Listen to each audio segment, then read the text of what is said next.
Bismillahirrahmanirrahim. Welcome to Medical Medics. Today the topic of our discussion is arterial supply of heart. Heart की arterial supply में basically हम दो arteries को पढ़ते हैं। एक होती है राइट कोरोनरी आर्टरी और एक होती है left coronary artery. Coronary word हम बेसिकली यूज़ करते हैं हार्ट के लिए।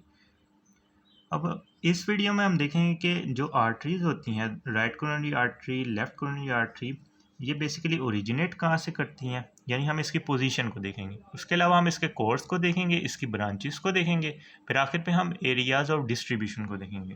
तो स्टार्ट करते हैं राइट कोरोनरी आर्टरी से। राइट कोरोनरी आर्टरी बेसिकली होती है smaller than the left coronary artery.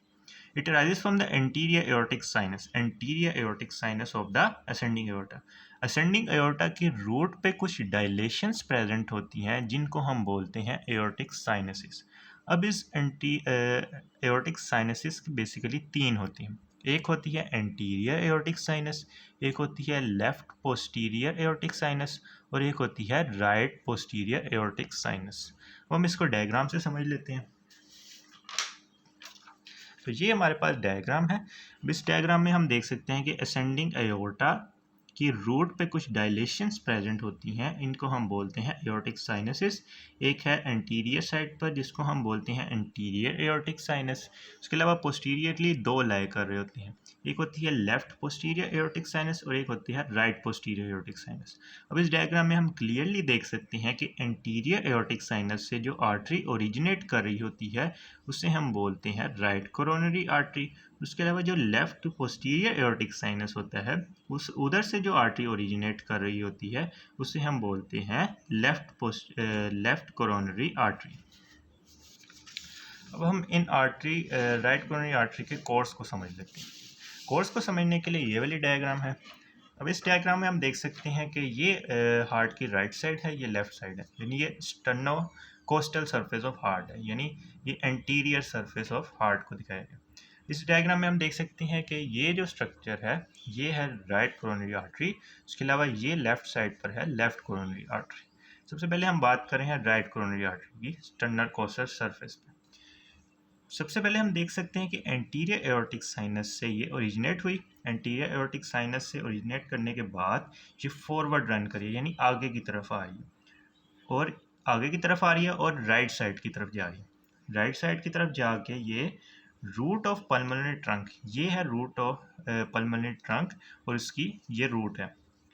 Between the root of pulmonary trunk and the right auricle के दरमियान से ये राइट साइड और फॉरवर्ड जा रही है, यानी एंटीरियर एओर्टिक साइनस से ओरिजिनेट करने के बाद ये रूट ऑफ पल्मोनरी ट्रंक और राइट ऑरिकल के दरमियान से पास करती हुई फॉरवर्ड आ रही है और राइट साइड की तरफ आ रही है।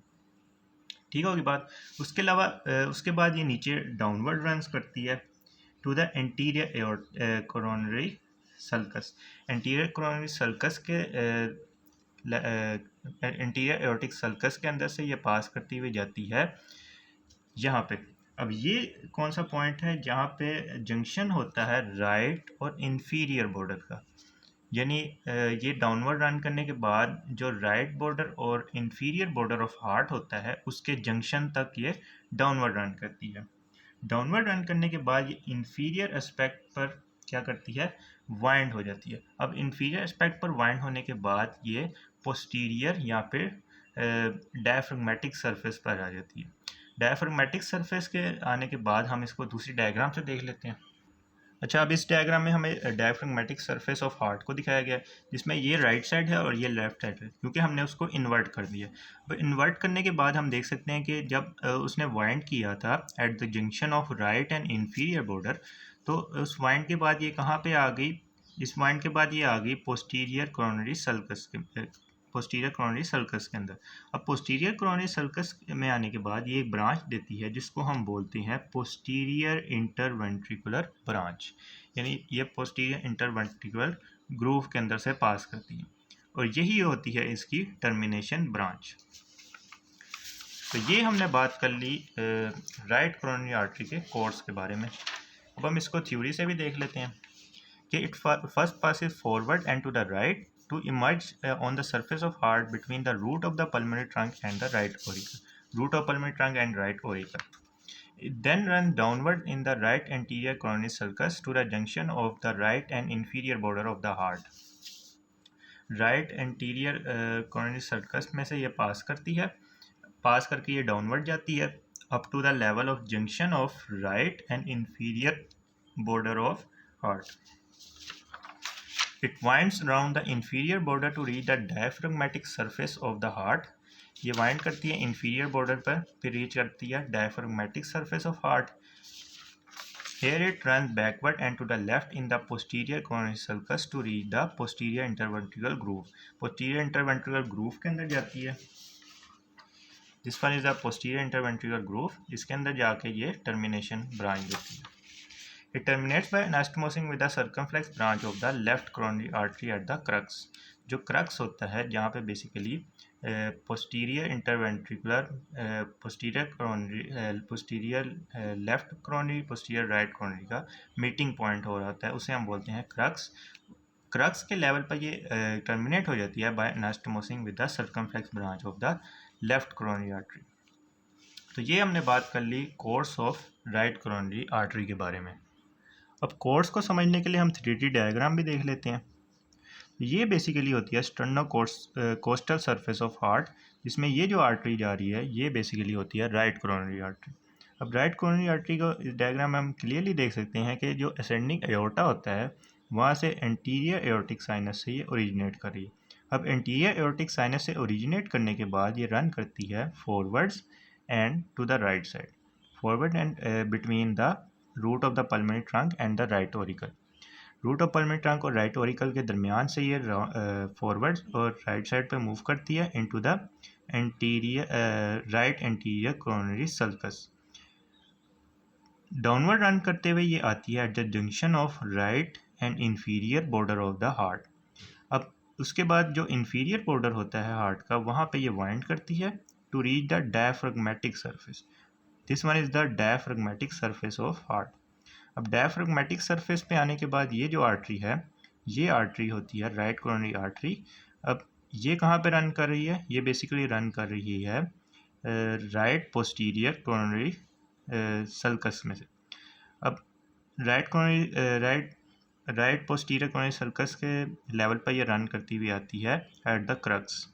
क्रक्स पे आके ये ब्रांच देती है posterior interventricular branch. This one is the posterior interventricular branch. So this was all about the course of the right coronary artery. उसके बाद हम बात कर लेते हैं ब्रांचेस कौन सी हैं राइट कोरोनरी आर्टरी की. बेसिकली होती हैं हमारे पास 5 ब्रांचेस होती हैं इस राइट कोरोनरी आर्टरी की. एक होती है एट्रियल ब्रांचेस, उसके अलावा right conus artery, ventricular branches, right marginal artery and posterior interventricular branch. Start करते हैं. सबसे पहले एट्रियल ब्रांचेस को देख लेंगे. एट्रियल नाम ही बता रहा है कि एट्रिया को सप्लाई करेंगी. दीज ब्रांचेस आर एंटीरियर, ये एंटीरियर एस्पेक्ट ऑफ एट्रिया को आर्टीरियल सप्लाई देंगी. पोस्टीरियर एस्पेक्ट को देंगी. उसके अलावा लैटरल यानी लैटरल एस्पेक्ट को देंगी. One of the anterior atrial branches is called the essay nodal artery. Essay node की पोजीशन कहाँ पे होती है? बेसिकली एसे नोड की बेसिकली पोजीशन होती है जहाँ पे सुपीरियर वेना कैवा की एंट्रेंस होती है अपर वॉल ऑफ राइट एट्रियम के अंदर. तो एंटीरियर एट्रियल ब्रांच एक दूसरी ब्रांच देती है जिसको हम बोलते हैं एसे नोडल आर्टरी, जो कि एसे नोड को सप्लाई करेगी. It arises from the right coronary artery in 60% cases, यानी 60% केसेज में ये राइट कोरोनरी आर्टरी से आ रही होती है. उसके अलावा दूसरी आर्टरी की बात करें तो वो होती है right conus artery. Conus word हम बेसिकली यूज़ करते हैं पल्मोनरी ट्रंक के लिए. तो ये आर्टरी किसको सप्लाई करेगी? पल्मोनरी ट्रंक को करेगी. This artery form an arterial circle around the pulmonary trunk with a similar branch from the left coronary artery. The circle is called the annulus of Weisner. हम इसको diagram से भी देख लेते हैं. तो ये आर्टरी आ रही है जिसको हम बोलते हैं राइट कोनल आर्टरी.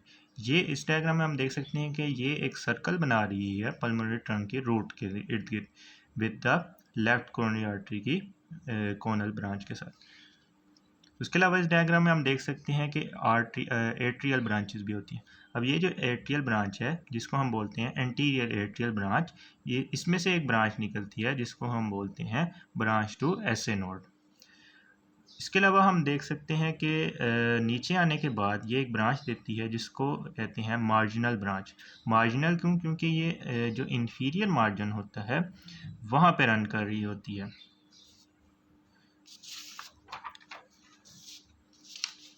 तीसरे नंबर पर बात करें तो हमारे पास होती है ventricular branches. These branches are as anterior and posterior groups, यानी ये एंटीरियर भी होती हैं और पोस्टीरियर भी होती हैं। The anterior group lie on the sternocostal surface. Heart की जो एंटीरियर सरफेस होती है उसी को तो बेसिकली हम बोलते हैं sternocostal surface, while the posterior group transfers the diaphragmatic surface of the heart. Posterior surface को ही हम बोलते हैं डायफ्राग्मेटिक सरफेस, तो वो वहाँ पे प्रेजेंट होती है। उसके अलावा हमने डायग्राम में देखा था कि राइट मार्जिनल आर्टरी होती है। This artery arises at the right coronary artery, crosses the right border of the heart, it runs along the inferior border of the heart till the apex of the heart. इस diagram में हम देख सकते हैं कि जब ये wind कर रही होती है राइट मार्जिन पर राइट कोरोनरी आर्टरी, तो ये एक ब्रांच देती है जिसको हम बोलते हैं मार्जिनल ब्रांच, और ये रन करती है up to the apex of the heart. This one is the apex of the heart. इसके अलावा जो आखिरी ब्रांच होती है वो डायफ्राग्मेटिक सरफेस पर प्रेजेंट होती है, उसे हम कहते हैं posterior interventricular branch. This branch arises close to the crux of the heart and lies in the posterior interventricular groove. It gives septal branches to the posterior 1/3 of the interventricular septum. It also supplies the AV node. जो AV node होता है उसको भी ये क्या कर रही होती है, सप्लाई कर रही होती है। तो डायफ्राग्मेटिक सरफेस पे हमने ये वाली डायग्राम देखी थी कि ये होता है कि हार्ट का क्रक्स, तो हार्ट के क्रक्स के करीब ये एक ब्रांच देती है जिसको हम कहते हैं posterior interventricular branch. Right coronary artery के एरियाज ऑफ डिस्ट्रीब्यूशंस को देख लेते हैं। ये बेसिकली सप्लाई करती है राइट एट्रियम को, क्योंकि ये राइट साइड पर प्रेजेंट होती है तो राइट एट्रियम को सप्लाई करेगी।